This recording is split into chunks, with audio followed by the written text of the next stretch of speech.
नमस्कार दोस्तों, आपको हमारी कहानी अच्छी लगे तो कृपया चैनल को सब्सक्राइब, लाइक, कमेंट, शेयर कीजिए। भगवान शिव द्वारा दुखों के अंत की कथा।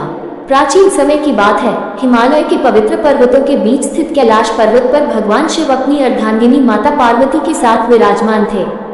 एक दिन माता पार्वती ने भगवान शिव से पूछा, हे महादेव, संसार में इतने दुख और कष्ट क्यों हैं? और क्या कोई उपाय है जिससे मनुष्य अपने दुखों का अंत कर सके? भगवान शिव ने मुस्कुराते हुए उत्तर दिया, हे पार्वती, संसार में दुख और सुख कर्मों के फलस्वरूप होते हैं, लेकिन मनुष्य अपने कर्मों को सुधार कर और भक्ति के मार्ग पर चलकर अपने दुखों का अंत कर सकता है। माता पार्वती ने पुनः पूछा, हे प्रभु, कृपया विस्तार से बताएं कि कैसे मनुष्य अपने दुखों से मुक्त हो सकता है। भगवान शिव ने तब एक पवित्र कथा सुनानी प्रारंभ की। सावन का माह भगवान शिव को अत्यंत प्रिय है। इस महीने में भगवान शिव की पूजा, रुद्राभिषेक, व्रत और उपवास का विशेष महत्व है। शिव पुराण में उल्लेख है कि सावन के महीने में जो भी श्रद्धालु भक्तिपूर्वक भगवान शिव की आराधना करता है, उसके सभी पाप नष्ट हो जाते हैं और वह संसारिक दुखों से मुक्त होता है। प्राचीन काल में एक नगर में चित्रभानु नामक एक धनाढ्य व्यापारी रहता था। वह भगवान शिव का परम भक्त था, लेकिन अपने धन और व्यापार में इतना लिप्त था कि उसे संसारिक मोह ने घेर लिया था। एक बार सावन माह के सोमवार को वह अपने व्यापार के सिलसिले में कहीं जा रहा था। मार्ग में उसे प्यास लगी तो वह एक साधु के आश्रम में पहुंचा। साधु ने उसका स्वागत किया और उसे जल प्रदान किया। चित्रभानु ने देखा कि साधु उपवास कर रहे हैं। उसने जिज्ञासा पूर्वक पूछा, महात्मा, आप किस व्रत का पालन कर रहे हैं? साधु ने उत्तर दिया, आज सावन माह का पहला सोमवार है। मैं भगवान शिव की उपासना और व्रत कर रहा हूँ। चित्रभानु ने आश्चर्यचकित होकर पूछा, इस व्रत का क्या महत्व है? साधु ने तब एक कथा सुनाई। हे वत्स, पूर्व जन्म में तुम एक शिकारी थे जिसका नाम था सुसरमा।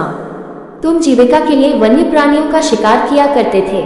एक दिन सावन माह का सोमवार था। तुम पूरे दिन शिकार की तलाश में वन में भटकते रहे, लेकिन कोई शिकार नहीं मिला। संध्या होने पर तुम एक सरोवर के पास पहुंचे जहां एक शिव मंदिर था। तुम्हारी प्यास और थकान ने तुम्हें वहां रुकने पर मजबूर किया। अनजाने में ही तुमने उस दिन उपवास कर लिया था और संध्या के समय भगवान शिव के मंदिर के दर्शन भी किए। इसी पुण्य के प्रभाव से तुम्हारा अगला जन्म एक धनाढ्य व्यापारी के रूप में हुआ है, लेकिन तुम्हारी आत्मा अभी भी सांसारिक बंधनों में जकड़ी हुई है। यदि तुम सच में अपने दुखों का अंत चाहते हो तो सावन माह के सोमवार का व्रत और भगवान शिव की आराधना करो। साधु की कथा सुनकर चित्रभानु को अपने पूर्व जन्म की याद आ गई। उसने निश्चय किया कि वह सावन माह के सभी सोमवारों का व्रत करेगा और भगवान शिव की भक्तिपूर्वक आराधना करेगा।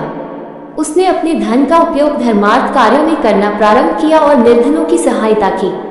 धीरे धीरे उसके जीवन में सुख और शांति का आगमन हुआ।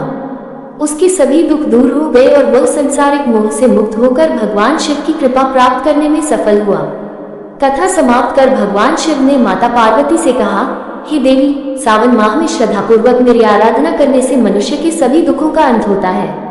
व्रत, उपवास, दान, पुण्य और भक्ति के माध्यम से मनुष्य अपने कर्मों के बंधनों से मुक्त हो सकता है। माता पार्वती ने प्रसन्न होकर कहा, हे महादेव, आपका यह उपदेश निश्चित ही मनुष्यों के लिए पथ प्रदर्शक होगा। इस प्रकार सावन माह में भगवान शिव की आराधना और सोमवार के व्रत के माध्यम से मनुष्य अपने दुखों का अंत कर सकता है। भगवान शिव की कृपा से वह मोक्ष की प्राप्ति कर सकता है। इसलिए श्रद्धा और भक्ति के साथ सावन माह का पालन करें और भगवान शिव की कृपा प्राप्त करें। ओम नमः शिवाय।